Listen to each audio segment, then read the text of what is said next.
الحمدللہ، اللہ تعالیٰ کا لاکھ لاکھ شکر ہے کہ مالک الملک نے اپنی یاد کی توفیق اور موقع عطا فرمایا۔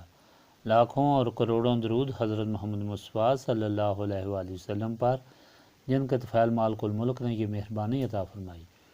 سامعین کرام، اللہ تعالیٰ نے پاک میں ارشاد فرمایا، اعوذ باللہ من الشیطان الرجیم، بسم اللہ الرحمن الرحیم۔ آپ صلی اللہ علیہ وآلہ وسلم پوچھیں کہ کیا تم لوگ انکار کرتے ہو اس ذات کا جس نے پیدا فرمایا زمین کو 2 دن میں، اور ٹھہراتے ہو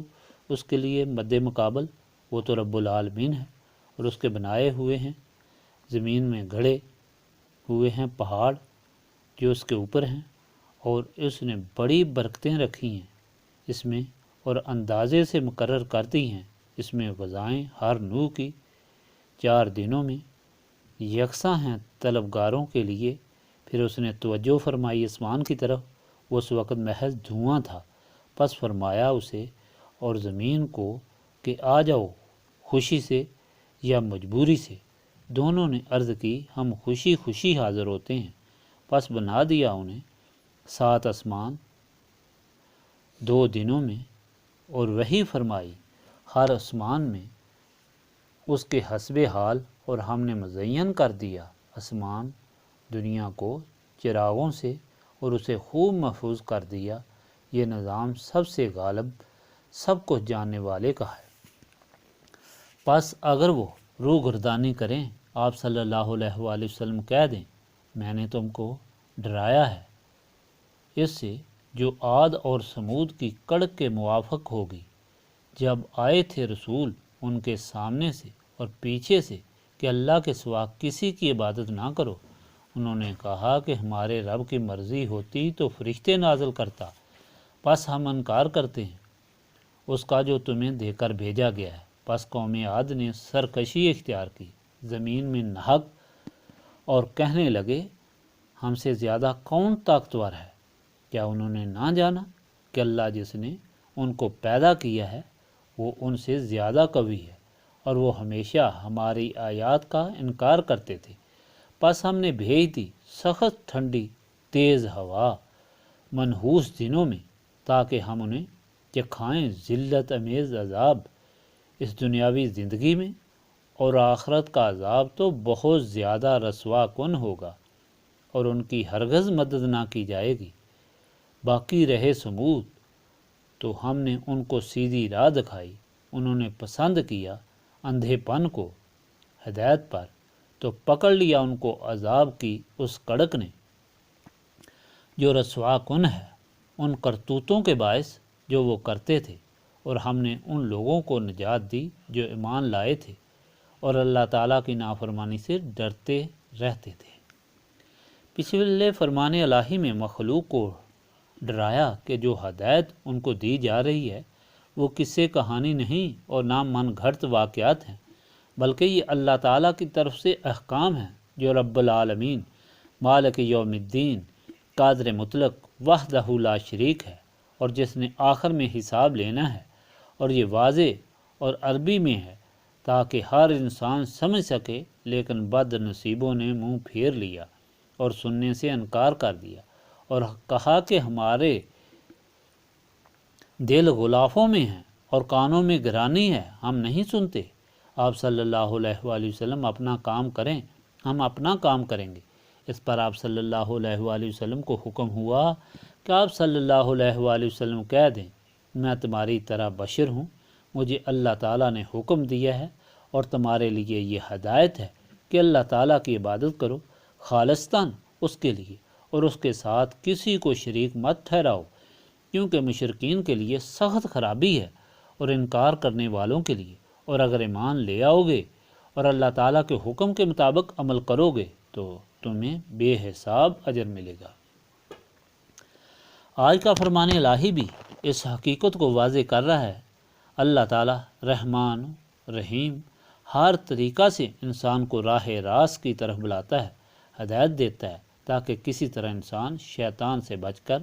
اللہ تعالیٰ کی بندگی میں داخل ہو کر اللہ تعالیٰ کی نعمتوں سے مستفید ہو۔ پہلی ساری کائنات کی موجودگی کا بتایا، اور یہ فرمایا کہ اس کائنات کا ذرہ ذرہ اللہ تعالیٰ کی تخلیق، توحید اور ربوبیت کی گواہی دے رہا ہے۔ آج اللہ تعالیٰ اس طریقہ سے ہدایت دے رہا ہے کہ نبی پاک صلی اللہ علیہ وآلہ وسلم کو ارشاد فرما رہا ہے کہ آپ صلی اللہ علیہ وآلہ وسلم ان مشرکین سے پوچھیں کہ تم اس اللہ تعالیٰ کی توحید، تخلیق اور ربوبیت کا انکار کرتے ہو جس نے تمہارے لیے زمین بنائی، اس کو قائم رکھنے کے لیے اور اس کے خزانے دکھانے کے لیے، اس پر پہاڑ کھڑے کیے اور ان میں بے شمار انسان کے لیے برکتیں رکھیں، ہر قسم کے پھول پھل رزق اس سے پیدا فرماتا ہے اور اس کے اندر سے پانی کے چشمے نکلتے ہیں اور ہزاروں سال سے لیکن کمی نہیں ہوتی، قسم قسم کے پھل، قسم قسم کی سبزیاں اور اس میں قسم قسم کے جانور جن کا گوشت، پوست، ہڈی انسان کے کام آتی ہے، اور پھر آسمان بنائے جن میں بے شمار خزانے انسان کے لیے رکھے، اس کی چھت کو دیکھو، سورج، چاند، ستارے، بارش کا برسنا، سورج کی گرمی سے زندگی کی بالیدگی، ستاروں کی اندھیری راتوں میں رہنمائی، اور پھر ان سے سب کو بنا کر حکم دیا اب تم یہ خدمات انجام دو، تو سب نے کہا دل و جان سے حاضر ہیں۔ سالہ سال سے ان کی یہ خدمات جاری ہیں جس میں کبھی کوئی فرق نہیں آیا۔ اگر ان کی خدمات اس طرح مسلسل نہ ہوتی اور پوری کی ترتیب سے نہ ہوتی تو انسان کا وجود کب کا ختم ہو جاتا، یا بن کر خاک ہو جاتا، یا برف میں منجمد ہو کر ناپید ہو جاتا۔ لیکن اللہ تعالیٰ نے ہر ایک کے لیے ایک اندازہ مقرر کیا ہوا ہے جس سے انسان کو تباہی نہیں بلکہ زندگی ملتی ہے۔ پہاڑ دیکھنے میں تو پتھر معلوم ہوتے ہیں لیکن سونا، چاندی، ہیرے جواہرات، یاقوت، حتیٰ کہ سب انسان کی ضرورت اور ذبائح کا سامان ہے جو ان پہاڑوں سے نکلتے ہیں۔ حکم ہوتا ہے یہ سب کچھ دیکھنے کے باوجود بدبختو، تم ایسے خالق، مالک، رحمان و رحیم کو چھوڑ کر ان بتوں کی پرستش کرتے ہو جن کا اس ساری تخلیق میں ذرہ برابر حصہ نہیں بلکہ وہ خود ادنا مخلوق ہیں۔ اللہ تعالیٰ فرماتا ہے، اللہ تعالیٰ کی مہربانی دیکھو، اس نے یہ سب کچھ تم کو دے کر، عقل سمجھ دے کر یوں ہی نہیں چھوڑ دیا کہ اب عقل سے کام لے کر اللہ تعالیٰ کی تخلیق سے فائدہ اٹھاؤ، بلکہ تم میں سے ایسے بشر بنائے جن کو رسالت سے نوازا، انہیں ہدایت کی کتابیں دیں، انہوں نے دن رات تم کو سمجھایا، پھر بھی تم نے منہ موڑا۔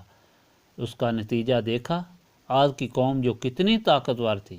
کس طرح اپنے محلوں سمیت اڑ کر ریزہ ریزہ ہوئی، کس طرح سالے کی قوم سمود کڑک سے خاکستر ہو گئی۔ اور تمہاری ہدایت کے لیے آخری رسول حضرت محمد مصطفیٰ صلی اللہ علیہ وآلہ وسلم بھیجے گئے ہیں۔ آپ صلی اللہ علیہ وآلہ وسلم کو یہ عظمت والی کتاب ہدایت کے لیے دی گئی ہے جس کی ایک ایک آیت تفصیل سے بیان ہوئی اور اتنے حکمت اور نور کے خزانے رکھتی ہے۔ اگر اب بھی تم منہ موڑتے ہو اور جو یہ خوشخبری دے رہی ہے اس سے فائدہ نہیں اٹھاتے، جو ڈر یہ سناتی ہے اس سے نہیں ڈرتے، تو پھر تمہارا انجام بھی ابلتا پانی اور دہکتی آگ ہوگا۔ اس لیے ہر وقت اللہ تعالیٰ کے رسول کی غلامی میں داخل ہو جاؤ اور حضور پاک صلی اللہ علیہ وآلہ وسلم سے نسبت قائم کر کے دل و دماغ کو روشن کر لو تاکہ شیطان ظالم تم کو نہ بہکا سکے اور تم شیطان اور نفس کو مغلوب کر کے صراط مستقیم پر قائم رہ سکو اور دونوں جہانوں میں سرخرو اور سرفراز ہو سکو۔ یہ محفل اسی نسبت رسولی صلی اللہ علیہ وآلہ وسلم کے حصول کے لیے، سینوں کو اللہ تعالیٰ کے نام سے صاف کرنے کے لیے اور اللہ تعالیٰ کے سامنے انہی اسماء پاک کو وسیلہ بنا کر اللہ تعالیٰ کے سامنے اس کی عنایت کے لیے درخواست کرنے کے لیے ہے۔ استغفر اللہ العظیم الذی لا الہ الا هو الحی القیوم واتوب الیہ۔ استغفر اللہ العظیم الذی لا الہ الا هو الحی القیوم واتوب الیہ۔ استغفر اللہ العظیم الذی لا الہ الا هو الحی القیوم واتوب الیہ۔